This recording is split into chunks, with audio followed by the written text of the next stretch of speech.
शायद कुछ फ़र्क आए, शायद हम आगे जाके कुछ लोगों के लिए खैर कर पाए। बेशक अल्लाह की मर्ज़ी से और हर चीज़ अल्लाह करने वाला है, बट शायद हम वो ज़रिया बन पाए। और आज वो चीज़ देखकर इतनी खुशी होती है कि ये सारी बातें ना मुझे अनस हमेशा बताया करते थे, सना ऐसा होगा और अल्लाह तुमसे बहुत काम लेगा। देखो जुनैद जमशेद साहब से उन्होंने कैसा काम लिया जब उन्होंने अल्लाह के लिए सब कुछ छोड़ दिया। और सबसे बड़ी एग्जांपल जुनैद जमशेद साहब है हमारे लिए, मरहूम। तो जब उनकी मैं उन्हें पहले से ही बहुत पसंद करती थी और मैं उनका हमेशा वीडियो देखती थी। फिर पता चला मेरे हस्बैंड के वो दोस्त थे और उनसे उनका बहुत अच्छा कनेक्शन था। और उनके शहीद होने से पहले उनका जो लास्ट वॉइस नोट आया था मेरे शौहर का आया था, उन्होंने मुझे वो सुनाया, अभी तक उन्होंने वो सेव करके रखा है। तो जब मैं ये सारी बातें सुनती थी तो मुझे लगता था कि वाकई अल्लाह कुछ भी कर सकते हैं। कौन सोचा होगा कि ये इंसान इतना बदल जाएगा और सब कुछ छोड़ के अल्लाह ने उन्हें इतना कबूल किया कि पूरी दुनिया में आई डोंट थिंक कोई ऐसा मुसलमान है जो उन्हें नहीं जानता है, तो मुझे ऐसा लगता था कि अल्लाह अगर मेरे शौहर जो कह रहे सही है ना, तो मुझे भी female version of Junaid Jamshed बना देना और मुझसे भी वैसा ही काम लेना, उससे बढ़ के लेना। क्योंकि हम अल्लाह से मांगते ना, तो जितना हो सके उतना मांगे, जितना ज़्यादा हो सके। हम तो छोटे मोटे इंसान हैं, तो हमारी दुआएं भी बहुत छोटी मोटी होती है, हमारी चाहत ही छोटी मोटी होती है। पर अल्लाह की ज़ात तो ऐसी है कि आप कहते हैं ना, सामने वाले को देखकर मांगा जाता है। जब हम किसी अमीर इंसान से मिलते हैं हम सोचते हैं ना, क्या है 500 रुपये का ड्रेस दिया है, 5-10 हज़ार का तो देना चाहिए था ना तुम्हारे रुतबे के हिसाब से। पर जब हम कोई जिसका इनकम इतना अच्छा नहीं होता, वो मुझे 5 रुपये का चिप्स भी देते तो मैं खुश हो जाती हूँ, यार कुछ तो दिया है इसने। तो उसी तरीके से जब हम अल्लाह से मांगते तो अल्लाह का तो अल्लाह की ज़ात के ऊपर कोई ज़ात ही नहीं है, तो हम उनके रुतबे के हिसाब से मांगे ना। अगर हम हमारे लिए मांग रहे हैं तो मैं कोशिश करती हूँ कि मैं अपनी औकात से बहुत ज़्यादा मांगूँ अल्लाह से क्या पता अल्लाह दे दे। क्योंकि ये चीज़ कहाँ से आई, जब मैं हमेशा ये अपने एक्सपीरियंस शेयर करती हूँ और मैं ये लोगों को इसके लिए बताती हूँ ताकि लोग कभी ना उम्मीद ना हो। होता है ना, जब हम दुआ मांगते हैं अल्लाह से, कुछ लोग होते हैं, अब मेरे पास जब से मैं थोड़ा दीनी तरफ मेरा रुझाव बढ़ गया है, जब से मेरी तौबा हुई है, बहुत दीनी बहनों से बात करने का मौका मिलता है और वो अपनी दिल की बात, खुशी गम मुझसे शेयर करते हैं और बहुत अच्छा लगता है वो सुन के। तो बहुत लोग बेचारे लिखते हैं कि मैं 10 साल से दुआ मांग रही हूँ कि अल्लाह मुझे औलाद दे दे, या इसका कोई वजीफ़ा बता दे, उसका कोई ये चीज़ बता दे। तो मैं हमेशा उनको यही कहती हूँ कि आप अल्लाह से कभी ना उम्मीद ना हो। मैंने ऐसे भी लोग देखे जिनको निकाह के 22 साल बाद बच्चे हुए हैं, पहली औलाद। तो अगर हम एज अ मुस्लिम हम कुरान पढ़ते, करेक्ट, हम कुरान में यकीन रखते हैं, बेशक करेक्ट जो लिखा है, शायद वो हमारे लिए सूट ना हो हमारी सिचुएशन के हिसाब से। क्योंकि इंसान ना कमज़ोर होता है, कोई भी थोड़ी सी चीज़ आए आँख में से आंसू फटफट आने लग जाते हैं, बहुत नेचुरल है वो। दिल का टूटना, कमज़ोर होना, हेल्पलेस फील करना बहुत बहुत नॉर्मल है। इसमें कोई ऐसा नहीं है कि आप फील करते हो मैं फील नहीं करती हूँ, या मैं फील करती हूँ आप फील नहीं करते, हर वो इंसान फील करता है। तो हमें अल्लाह से ना उम्मीद नहीं होनी चाहिए, क्योंकि कुरान ही तो कहता है ना, जब आई नो कभी कभी जब इंसान दुखी होता है तो आप जब कुरान की आयत से उन्हें समझाते हैं ना, इंसान को एक तसल्ली तो मिलती है, लेकिन दुख तो देखो दुख होता है, वो हम सिर्फ बांट सकते, पर जिस पे बीतती है वो जानता है। तो मैं हमेशा कुछ जो मेरे बहुत ही नज़दीक के लोग हैं, मैं उनसे वही कहती हूँ, जब स्पेशली औलाद की बात आती है, मैंने कहा कुरान कहता है कि मैं जिसे चाहे लड़का दूँ, जिसे चाहे लड़की दूँ, जिसे चाहे दोनों दूँ, जिसे चाहे कुछ ना दूँ। तो जब ये कुरान कहता है तो अल्लाह ही देने वाला है, हम क्यों इतना अल्लाह से निराश होते हैं। हमको बस अल्लाह से मांगते रहना है, हमको मांगते रहना है, जब तक हमारे अंदर ताकत है हमें अल्लाह से मांगते रहना है। अब मैं इसका आपको पर्सनल एग्जांपल बताती हूँ। जब 2012 में मैं बिग बॉस से निकली थी, और उससे पहले भी ऑफकोर्स मैं काम करती थी, पैसा था, बट पता नहीं क्या हुआ, जो 2013 से मेरा पहला उम्रा का सफ़र अल्हम्दुलिल्लाह शुरू हुआ। अब सफ़र तो शुरू हो गया, तो जब मैं वहाँ जाऊँ ना, मैं 2000 अल्हम्दुलिल्लाह 13, 14, 15, 16, 17 5 साल अल्लाह ने मुझे अपने घर बुलाया, मेरे घर वालों के साथ बुलाया। और जब भी मैं जाऊँ मुझे ऑनेस्टली आप यकीन करोगे कि नहीं, आई डोंट नो, बिकॉज कभी कभी कुछ बातें ऐसी होती है ना, हम कहते हैं ना कि अल्लाह ने ऐसा जादू कर दिया, अब मैं किसी को बोलूंगी तो पता नहीं वो यकीन भी करेगा कि नहीं। तो मेरे साथ में आप लोगों से वही बात शेयर करूंगी जो सुनने में ना बहुत अजीब लगती है, पर ये होता है लोगों के साथ। इसीलिए जब मैं कुछ भी सुनती हूँ ना, किसी के साथ कोई बुजुर्ग के साथ ये हुआ, तो मैंने कहा नहीं वो तो बुजुर्ग थे, जब मेरे जैसे के साथ ये हो सकता है तो कुछ भी हो सकता है। कभी कभी हम कुछ स्टोरीज सुनते हैं, कहते हैं बहुत अजीब स्टोरी है, ये पॉसिबल ही नहीं है, हमारी आदत है ना ये एक चीज करने की। तो जब मैं ऑफ कोर्स काम कर रही थी, मैं थोड़ा पॉपुलर हो गई थी बिग बॉस से आने के बाद, और मूवी मिली थी सलमान के साथ, तो आई वाज लाइक वाओ ये वो। बट जब मैं उम्रा के लिए गई पहली बार, और जब ऑफ कोर्स जब आप काबा देखते हो तो आपके वो खुशी के आंसू है, और ऑफ कोर्स गम के, वहां जाके इंसान को, मैं कहती हूँ जब से उसका होश संभाला हो तब से लेके अभी तक के सारे गुनाह याद आ जाते हैं फॉर सम रीजन। तो जब मैंने पहली बार काबा देखा, और मुझसे पहले ही कहा गया था कि जब आप पहली बार काबा देखो ना तो अल्लाह से खूब दुआ मांगो, खूब दुआ मांगो, और यू नो हर वो चीज़ मांगो जो आपके दिमाग में आती है। और मैंने सोचा जब मैं जाऊंगी तो मैं अल्लाह से मांगूंगी कि अब जब मैंने काबा देखा है तो लोग कहते हैं कि जो मांगो काबा पहली बार देख के दुआ कबूल होती है, दुआ तो हमेशा कबूल होती है। बहुत सारी ये रिवायतें ना मैंने अपनी लाइफ में तोड़ दी, मैंने कहा सब मनगढ़ंत कहानियां बंद करें। लेकिन आप तो काबा 24 काबा सिर्फ देखने में ही अल्लाह की कितनी कहते हैं 20 रहमतें उतरती हैं, जो ओवरऑल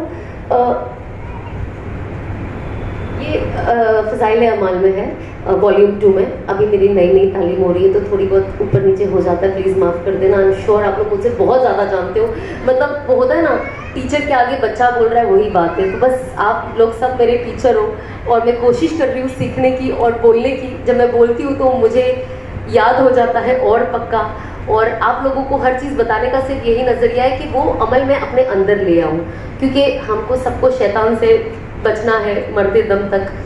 तो जब मैं वहाँ गई ना तो मुझे ऐसा लगता था, पहले मैं जाऊँगी ना मैं कहूँगी और पिक्चरें दे दे अल्लाह मियाँ मुझे, और काम दे दे, और पॉपुलर कर दे, मेरा दिमाग में यही था। पर अब यकीन नहीं मानोगे, जब मैं गई और मैंने पहली बार काबा देखा, मेरे दिल से ये दुआ निकली कि अल्लाह मुझे हिदायत दे दे।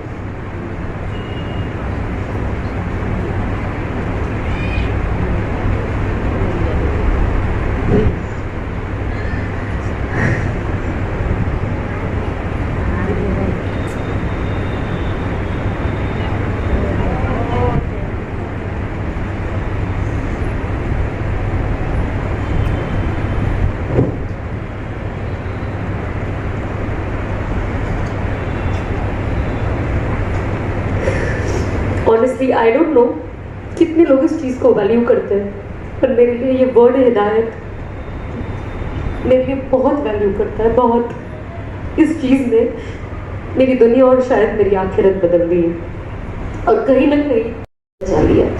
तो जब ये वर्ड ही आता है ना तो मेरा दिल बहुत भर जाता है कि अल्लाह ने कैसा कर दिया। मतलब जब हम पढ़ते हैं ना कुरान शरीफ, और उसमें लिख के आता है कि अल्लाह जिसे चाहे हिदायत दे। तो जब मैं एंड आती है ना एक और कि I was lost and he found me and he guided मी, मैं गुमराह थी और उन्होंने मुझे सही रास्ता दिखाया। तो मैं कुरान शरीफ अभी भी जब भी पढ़ती हूँ, और जब वो आयत आती है और मैं पढ़ती हूँ ना, मेरे आँख से आंसू ऐसे टप टप गिरने लग जाते हैं, और मुझे रुकना पड़ता है कुछ वक्त, क्योंकि मैं खुद अभी तक ये डाइजेस्ट नहीं कर पाई हूँ कि अल्लाह ने ज़िंदगी मेरी कैसे बदल दी। बस अल्लाह इस्तिकामत दे और आखिरी दम तक हिदायत पे रखे और हिदायत पे मौत दे। तो मैंने अल्लाह से मांगा कि अल्लाह मुझे हिदायत दे दे, और मुझे इस हराम से बचा ले, और मुझे हलाल पे डाल दे। मुझे नहीं पता मैं क्या करूं, अगर मैं ये काम छोड़ूं तो मैं करूं क्या? मुझे तो कुछ आता भी नहीं है, जॉब पे तो मैं जा नहीं सकती, तो मैं क्या करूं? उसके बाद यू नो मैंने अनफॉर्चुनेटली दुनिया ऐसी है ना, ये बहुत सैड चीज़ है, जो मैंने शादी के बाद भी बहुत एक्सपीरियंस किया है लोगों के ज़रिए, बट मैं अदरवाइज़ आपको एक्सपीरियंस बताऊंगी कि लोग कहते हैं, जो लोग थोड़े बेचारे गुमराह हो जाते हैं और जो थोड़े ज़्यादा हो जाते हैं मेरे जैसे, वो कहते हैं सब छोड़ दो, सब छोड़ दो, हिदायत पे आ जाओ, सही रास्ते पे आ जाओ, सही रास्ते पे आ जाओ, और ये तो फहाशी है और गैर महरमों के साथ ऐसे काम करना बेशक गलत है। बट जब इंसान सुधरना चाहता है और अपनी जिंदगी सही करना चाहता है तो फिर वो उनके ऊपर अपने तानों की बारिश कर देते हैं कि इंसान उल्टा पैर भाग जाए, कि भले मैं सीधा हो जाऊं लेकिन मुझे लोगों को नहीं बताना है कि यार मैंने अल्लाह ने मुझे हिदायत की तौफीक दी, क्योंकि लोग मेरा मजाक बना रहे हैं और शायद इनकी वजह से ऐसा ना हो कि मैं वापस जहाँ से आई मैं वहाँ चली जाऊँ, क्योंकि इंसान कमज़ोर होता है ना। इंसान ताने, आज हम घर में ताने सुनते तो कैसा लगता है कि घर से आप उसको कुछ भी बोलो उसका इमोशन इनटू 10 टाइम्स बढ़ जाता है। तो सब तो कहते हैं छोड़ दो सही रास्ते पे, सही रास्ते पे। पर जब इंसान अगर वो लड़की है खास तौर पे, अगर वो चीज़ें छोड़ देती, सही रास्ते पे आ जाती है, तो कोई दीनी घर से अपना बेटा नहीं देता। तो जब आप अपना बेटा नहीं दोगी तो अगर वो लड़की सही रास्ते पे आके सही चीज़ अपनाना चाहेगी तो वो उसमें आगे कैसे बढ़े। हम जब ये बात आती है ना कुर्बानियों की, और जब हम हदीसें पढ़ते हैं तो हम ना ये सारे एग्जाम्पल्स लोगों को तो बहुत अच्छे से दे देते हैं, पर जब वो अपने पे आती है ना तो हम वो करना पसंद नहीं करते। इसीलिए मैं मेरे हस्बैंड की बहुत ज़्यादा शुक्रगुजार हूँ और साथ ही साथ मेरे सास ससुर की, जो ये सारा सिचुएशन देखकर मुझे खुशी खुशी एक्सेप्ट किए। मेरे हस्बैंड ने एक इतना बड़ा स्टेप, कुछ लोग, नॉट ऑल, कुछ लोग ऐसा दिमाग में फितूर बिठा देते कि सामने वाला जो कुछ करना भी चाहता है तो उसे नहीं करने देते, क्योंकि उसको इतना डाउटफुल कर देते हैं कि आप तो इसे शादी कर रहे हो, ये टिकेगी कि नहीं। मतलब मेरी निकाह पे तो ऐसी ऐसी बातें उठी थी, मैं टिकूंगी कि नहीं, शादी मेरी 6 महीने भी नहीं टिकेगी और मैं वापस वही हो जाऊंगी जो मैं थी। और मैं अल्लाह को यही कहती थी कि अल्लाह मुझे सब्र दे और इन सबको दिखा दे कि ये लोग कितने गलत हैं। और शायद जब वक्त जाएगा और लोग देखेंगे तो शायद अपना नज़रिया बदले। मुझे जो चीज़ से मैं गुजर रही हूँ अभी, और जो तकलीफ चीज़ें सुनकर मुझे हो रही है, लेकिन मेरे कुछ चीज़ को लोगों तक ऐसे पहुँचा कि मेरे बाद आने वाली लड़कियों के लिए आसानी कर दे, ताकि मेरे जैसी जो और लड़कियां हैं वो अपनी ज़िंदगी का रुख बदले। और अनस को देखकर जो लड़के हैं वो ये करने के लिए आगे बढ़े कि हमें लाया गया, हमें बातों के लिए तो ना लाया गया। मैं तो यहाँ बैठ के बड़ी बड़ी बातें कर सकती हूँ, बड़ी बड़ी बातें कर सकती हूँ, लेकिन अगर मैं वो अमल नहीं करती हूँ तो कोई पॉइंट ही नहीं है। और अल्लाह कहते हैं ना कि जब आप दाई बनो और जब आप लोगों को कुछ बोलो, अगर मैं आज आपको बोलूंगी ना कि आपको 2 रकात नफिल पढ़नी है तो मुझे 4 रकात तो एटलीस्ट पढ़ने वाली होना चाहिए, तब अल्लाह मेरी बातों में वो वजन देंगे और वो जोर देंगे जो आप लोगों के दिल में जाके उतरेगी। वरना सिर्फ बातें यहाँ से सीधा वो डोर के बाहर हवा में निकल जानी है। तो अल्लाह कहेंगे जब ये खुद ही कुछ नहीं करती है तो आपके दिलों में लाना मुश्किल है ना। तो ये बहुत ज़रूरी है कि हम किस चीज़ के बारे में क्या सोचते हैं। हमें सोच के साथ, हमें कहते हैं ना, हम प्रीच करने वाले नहीं बने, सिर्फ you practice what you preach. आप जो बोलते हैं आप खुद प्रैक्टिस करें।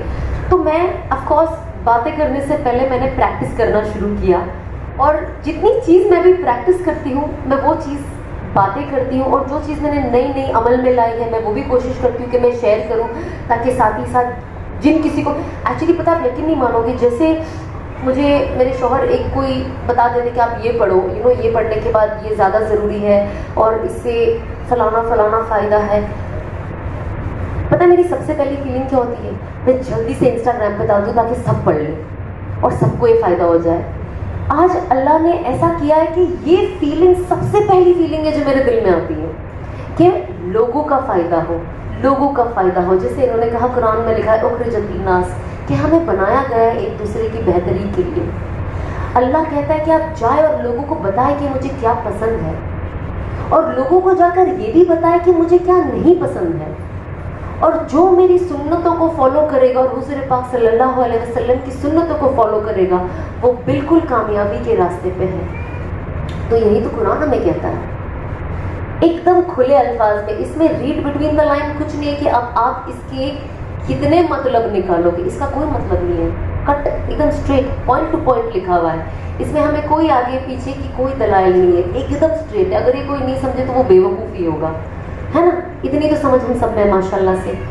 तो जब उम्रा के लिए जाती थी, मुझे अभी भी याद है कि मैं 5 वक्त सिर्फ ये दुआ मांगती थी, जो 5 बार गई हूँ, हर वक्त ये दुआ मांगती थी कि अल्लाह हिदायत दे दे, मुझे नहीं पता मेरा हलाल का क्या जरिया है रोज़ी का, पर दे दे, और मुझे इस हराम से कैसे भी निकाल के बाहर भगाओ मुझे यहाँ से जल्दी, क्योंकि मेरी जान ऊपर नीचे होती है कुछ वक्त।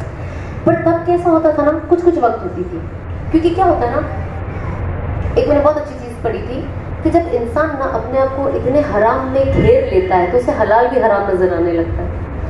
तो मैंने अपने आप को, अब मैं जो काम करूँगी तो जाहिर सी बात है वैसे ही लोग मेरे आसपास होंगे, तो मुझे हिदायत कैसे मिलेगी? उसके लिए मुझे ऐसे इंसान के साथ बैठना ज़रूरी है ना, और ऐसे इंसान के साथ बात करना ज़रूरी है।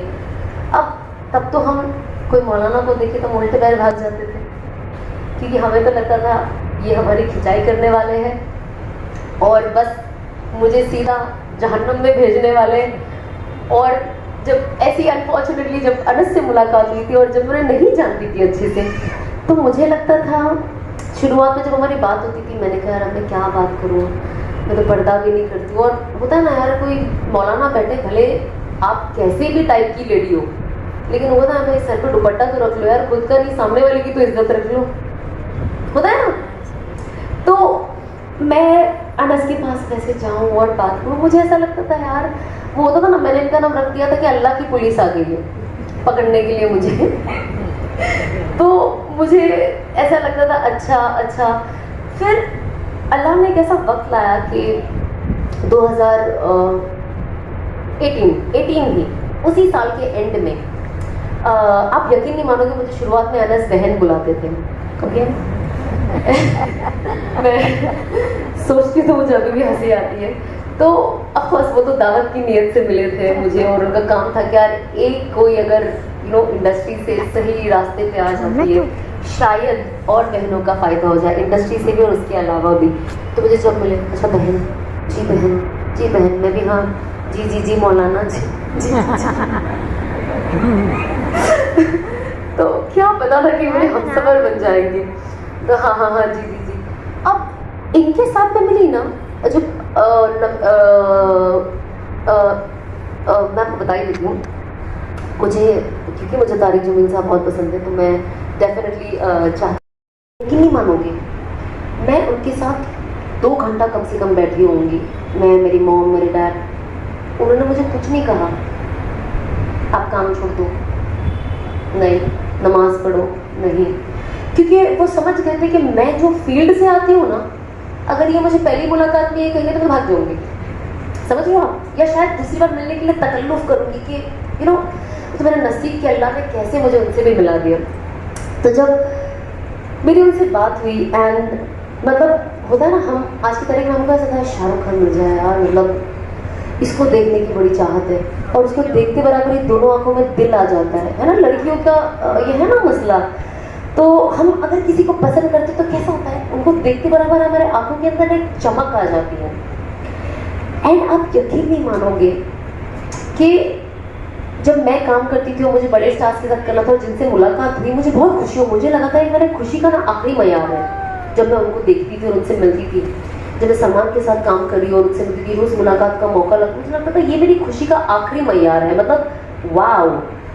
लेकिन मुझे अभी भी याद है, तारिक जमील साहब बाथरूम से निकले बाहर और मैं उनकी अहलिया के साथ बैठी थी, और उनको देखकर जो खुशी हुई, मुझे लगा अब मैं अपनी खुशी के आखिरी मयार पे पहुंची, जिंदगी के आखिरत ऑफ कोर्स अल्लाह को और उनके प्यारे रसूल को देखकर, वो तो हम अंदाजा भी नहीं लगा सकते उस मयार का। लेकिन दुनिया भी जो मुझे उनको, आप यकीन नहीं मानोगे, मेरे आंखों से आंसू निकल गए, मोहब्बत के आंसू, बहुत कम निकलते हैं। तो जब मैंने उनको देखा, मैं जब भी उनको देखती हूँ, उनके वीडियो सुनती हूँ, मुझे, मैं अंदर ही अंदर पूरे वीडियो में कहती हूँ अल्लाह मुझे इन जैसा बना दे, अल्लाह मुझे इन जैसा बना दे, अल्लाह मुझे इन जैसा बना दे। मेरी बातों में यही तासीर ला, ये कैसे क्या बात करते हैं, सीधा दिल में उतरती है। और जब उसके बाद जब अनस मुझे मेरी अम्मी को घर वापस होटल वापस छोड़ने आ रहे थे, तो 2-3 लोग बैठे थे, और मैं हर चीज़ नोटिस बहुत करती हूँ, हमारी फील्ड ही ऐसी थी ना एक्टिंग की, नोटिस करो कौन कैसे बात करता है, चलता है, और कैसे सबकी अदाएँ हैं, ऑफ कोर्स लड़कियों की भी, ओके, नॉट जस्ट बॉयज़। तो जब मैं बैठी थी ना, तो ये लोग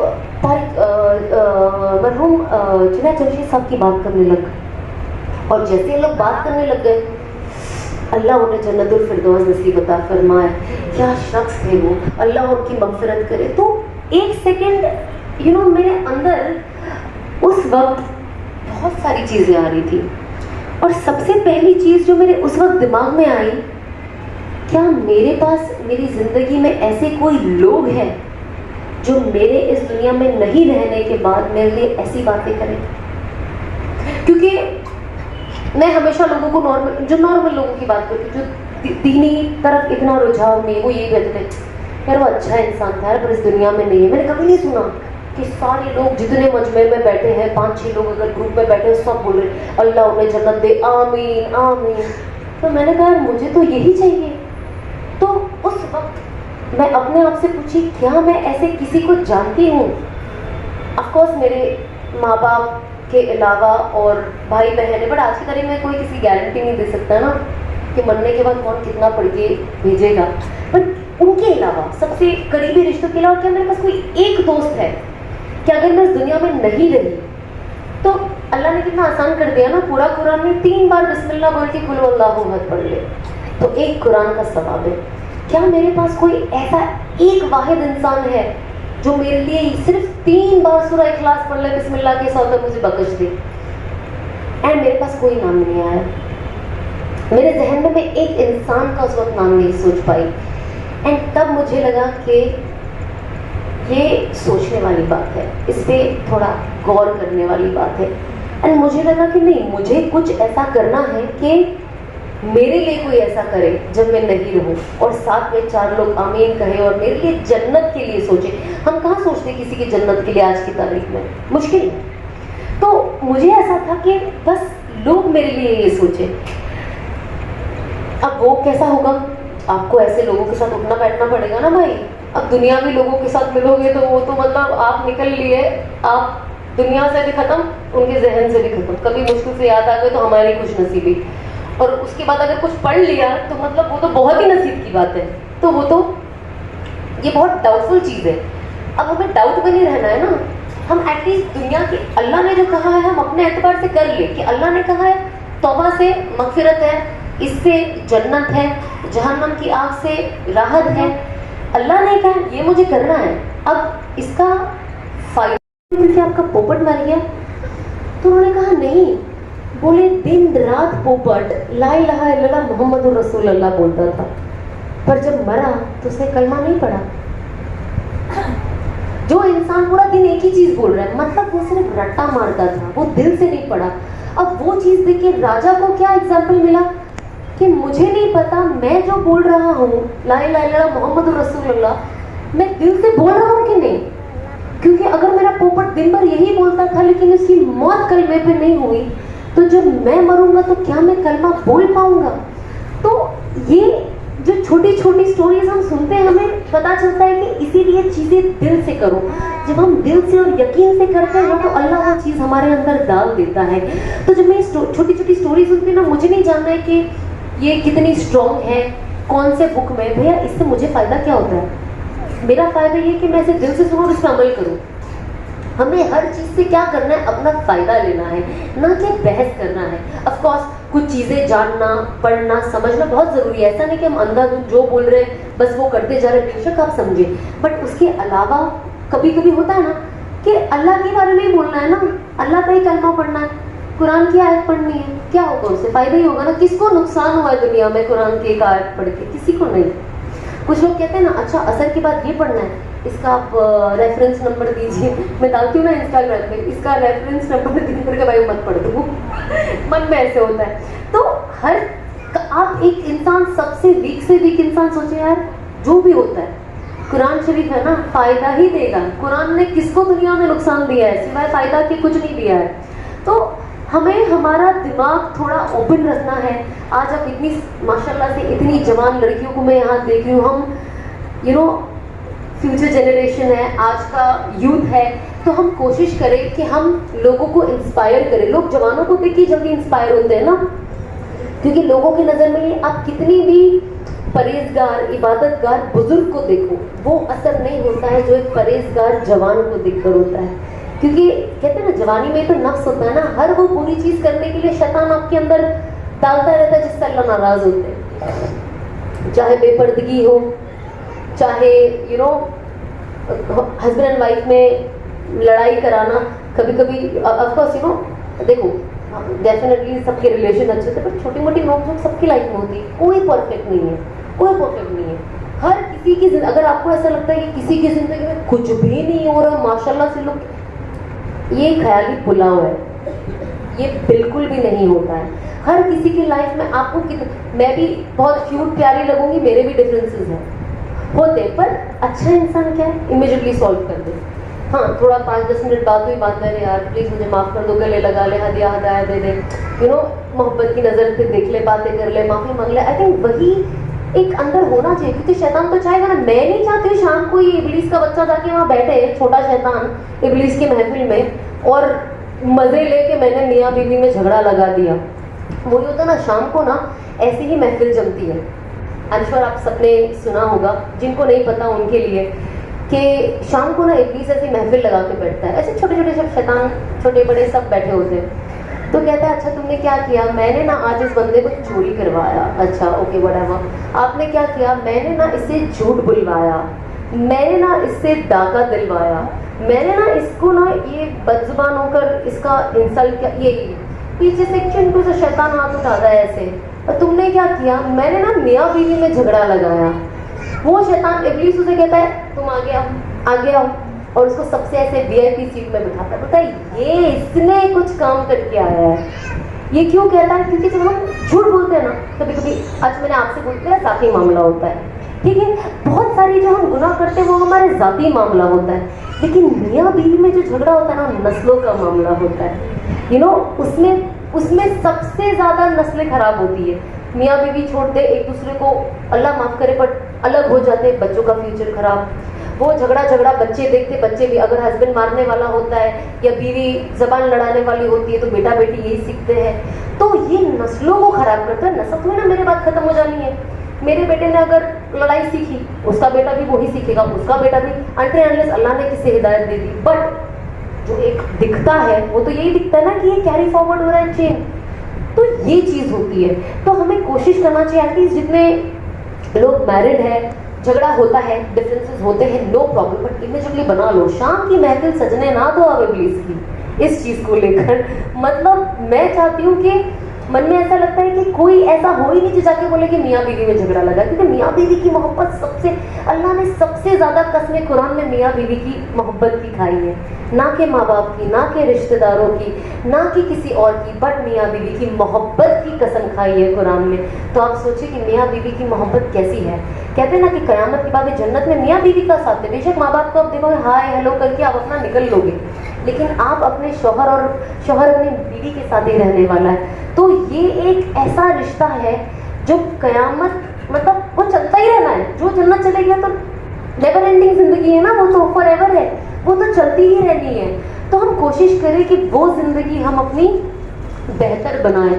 क्योंकि कहते हैं ना, मैंने बहुत अच्छी बात सुनी, जब शुरुआत में होता था ना, हम ऐसी जनरली मस्ती होती है, अच्छे आदमी को क्या, आपको तो यार 72 हूर मिलने वाली है, मतलब क्या है तुम्हारा, तो मतलब यहाँ पे भी हम फरमा बरदार बीवी, वहाँ पे 72 हूर भी, मतलब लड़कों के ही मजे है। तो फिर कहते हैं ना हाफ नॉलेज इज डेंजरस, ये मसला था। अब हमको इतना ही पता, और बेचारे दूसरे भी हमको ही कहते रहते ना, तो इतना ही पता। फिर जब मैंने जानना दीन के बारे में शुरू किया, मुझे पता चला कि जो ईमान वाली औरतें होगी ना, जो परहेजगार औरतें होगी, वो हूर से भी 70 गुना ज्यादा खूबसूरत होगी। अब ये तो बात बहुत कम लोग करते, तो हमारी लड़कियों की नॉलेज में ही नहीं है ये। तो मुझे पता चला अच्छा परहेजगार औरतों को अल्लाह सोचो और 70 गुना ज्यादा खूबसूरत कर देगा। तो परहेजगार लोगों के लिए अल्लाह ने इतनी चीजें बनाई हैं, इतनी चीजें बनाई हैं आखिरत में, कि हम ना सिर्फ सोचते रह सकते, लेकिन हम उसके एंड तक नहीं पहुंच सकते कि हमारे लिए अल्लाह ने क्या क्या रखा है। तो हम कोशिश करें कि हम जो भी करें, हमारी नीयत सिर्फ ये होनी